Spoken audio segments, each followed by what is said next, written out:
भारतीय संस्कृतीतील महत्वाचा सण म्हणजे मकर संक्रांती। मकर संक्रांत म्हटले की आपल्या डोळ्यासमोर येते ती म्हणजे पतंग। आणि पतंग उडवायसाठी काय लागतो तर मांजा।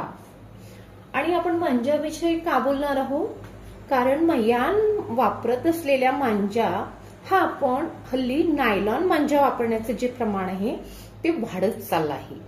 मग हा मांजा जो आपण वापरतोय त्या मांजाचे फायदे किंवा नुकसान, मग ते आपल्या मानवांसाठी असो की वन्य प्राण्यांसाठी असो, हे चांगले फायद्याचे की नुकसानीचे, यासाठी आपण स्वतःला काही प्रश्न विचारून पाहिजेत का? कारण जेव्हा आपल्याला प्रश्न पडतील तेव्हाच आपल्याला त्याची उत्तरं मिळतील, आणि उत्तरं मिळतील तेव्हाच आपण त्या गोष्टींवर विचार करू। तर चला पाहूया, काही प्रश्न विचारून पाहूया स्वतःला। तर पतंग उडवताना नायलॉन मांजात अडकून कितीतरी पक्षी दरवर्षी जखमी होतात किंवा मरतात, ह्याचा आपण विचारच करत नाही।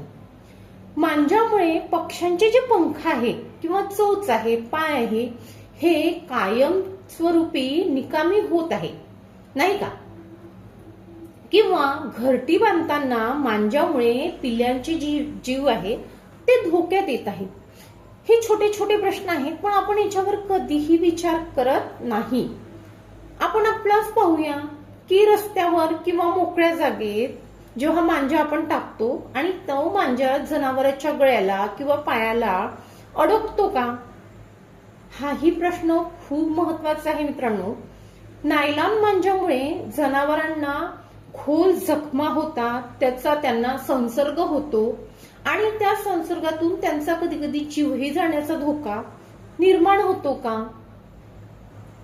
दुचाकी स्वार जेव्हा विदाऊट हेल्मेट जातो किंवा त्याच्या गळ्याला काही नसतं, आणि अशा वेळेस गळ्याला जर हा नायलॉन मांजा लागल्या गेला तर त्याची काय होते, गंभीर दुखापत होऊन अपघात होतो, आणि कधी कधी या मांजांमुळे दुचाकी स्वाराचा जीव सुद्धा जातो। लहान मुलं खेळत असताना नायलॉन मांजा हा जीवघेणा ठरत नाहीये का, हाही प्रश्न आपल्या मुलांसाठी आपण स्वतःला विचारणं खूप महत्वाचं आहे। किंवा विजेच्या तारा यांना जर हा मांजा लागला तर ह्या मांजामुळे काय होतं, आग लागण्याची शक्यता नाकारता येत नाही। आपण सण आनंदासाठी साजरे करायचे की इतरांचे जीव धोक्यात घालण्यासाठी, हा प्रश्न कधीतरी या संक्रांती निमित्त आपण स्वतःला विचारून पाहायचा का? पर्यावरण, जीवसृष्टी वाचविणे ही आपली सामूहिक जबाबदारी आहे का? तर असे आपण जर प्रश्न स्वतःला विचारले तर नक्कीच आपल्याला त्यापासून आपल्या वन्य प्राण्यांविषयी काही माहिती मिळेल। पक्ष्यांचे गळे कापणे, पंख कापणे, पक्षी तडफडून मरणे किंवा दुचाकी स्वारांच्या गळ्याला मांजा लागून त्यांचा अपघात होणे, रस्त्यावर जे पडलेले मांजे असतात ते गायी कुत्र्यांच्या गळ्यात किंवा पायाला अडकतात आणि त्याच्यामुळे जे त्यांना रोग होतात, किंवा मांजा, नायलॉन मांजा हा कसा आहे, हा न कुजणारा कचरा आहे। आणि न कुजणारा कचरा म्हणजे काय, तो पर्यावरणासाठी फार मोठं नुकसान करतो। मग आपण विचार करायचा की सण हा सुरक्षित पद्धतीने साजरा करायचा की आपण धोका पत्करून सण साजरा करायचा। तर सण हे नेहमी सुरक्षित पद्धतीने कसे साजरे करता येईल यावरही आपण विचार करायला हवा। मग आपण काय करू शकतो, तर आपण फक्त कागदी किंवा सुती मांजा वापरू शकतो। तो पर्यावरणपूरक व सुरक्षित असतो की नाही? पक्षी मित्र पतंग महोत्सव साजरा करू शकतो, म्हणजे पक्षी मित्रांना जर आपण सोबत घेऊन असा एखादी पतंग महोत्सव पण साजरा करू शकतो, ज्यात नायलॉन मांजा वापरायचा नाही, यावर आपण त्यांना प्रबोधन किंवा मार्गदर्शन करू शकतो। आणि एकही पक्षी होणार नाही, म्हणजे एकही पक्षी जखमी होणार नाही, असा आपण या निमित्त एखादी संकल्प घेऊ शकतो। पाणी व धान्य ठेवण्याची मोहीम, पक्ष्यांसाठी पाणी व धान्य ठेवण्याची मोहीम आपण या सणानिमित्त ठेवू शकतो किंवा राबवू शकतो। पतंग उडवण्याऐवजी पक्ष्यांसाठी पाणी किंवा पात्र लावू शकतो, कारण आता यानंतर काय येतो, उन्हाळा येतो आणि उन्हाळ्यात पक्ष्यांसाठी पाणी खूप महत्वाचं असतं.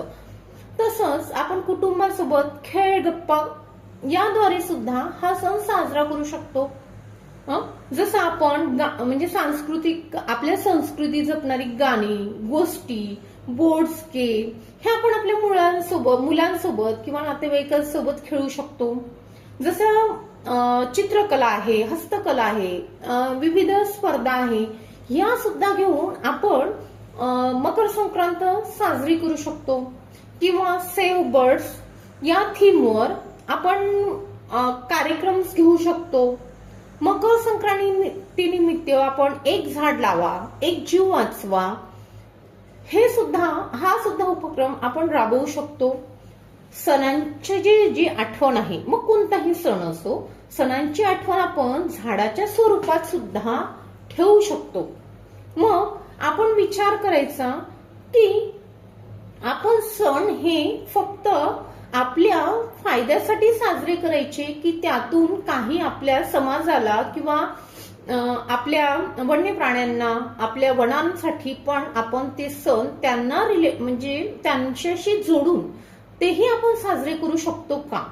तर नक्कीच आपण आपले सण आणि आपली संस्कृती ही वन्य प्राण्यांच्या संवर्धनासाठी सुद्धा कशी उपयोगात आणल्या जाईल किंवा त्यांच्या आपल्या सणांचा फायदा आपण आपल्या पक्ष्यांसाठी, आपल्या प्राण्यांसाठी, आपल्या वनांसाठी कसा करून घेता येईल याचाही विचार आपण आज या मकर संक्रांतीच्या सणानिमित्त नक्कीच करूया आणि आपल्या मुलांना नायलॉन मांजा न वापरण्यासाठी मार्गदर्शन करू, तसंच प्रोत्साहन देऊ व या मकर संक्रांतीला आपण पक्ष्यांचा, प्राण्यांचा व आपलाही जीव वाचविण्यास मदत करू.